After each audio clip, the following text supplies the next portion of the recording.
नमस्कार मंडळी, श्री स्वामी समर्थ। आज 25 जून वार गुरुवार आणि आज आहे निर्जला एकादशी। निर्जला एकादशी हा हिंदू धर्मातील अत्यंत पवित्र आणि कठोर उपवास आहे।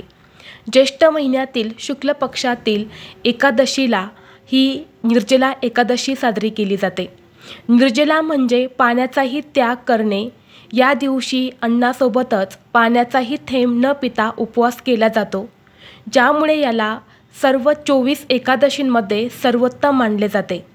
वर्षभरात येणाऱ्या 24 एकादशींचे उपवास करणे ज्यांना शक्य नसते, त्यांनी केवळ या एका दिवसाचे निर्जला व्रत केल्याने त्यांना संपूर्ण वर्षाच्या एकादशीचे पुण्य प्राप्त होते।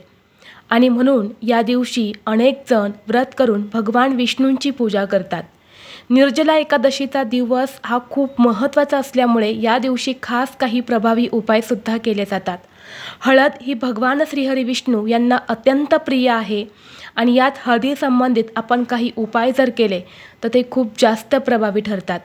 आपल्याला आज निर्जला एकादशीच्या दिवशी संध्याकाळी झोपण्यापूर्वी एका ठिकाणी हळद आणि मीठ फेकून द्यायचं आहे। हा उपाय केल्याने जीवनातील सर्व शत्रू नष्ट होतील, घराची, मुलांची, पतीची अगदी भरभरून प्रगती होईल, सर्व इच्छा मनोकामना पूर्ण होऊन कर्जमुक्ती होईल। तर हा उपाय कसा करायचा आहे याबद्दलची संपूर्ण माहिती एका मोठ्या व्हिडिओद्वारे मी तुमच्यासोबत शेअर केलेली आहे।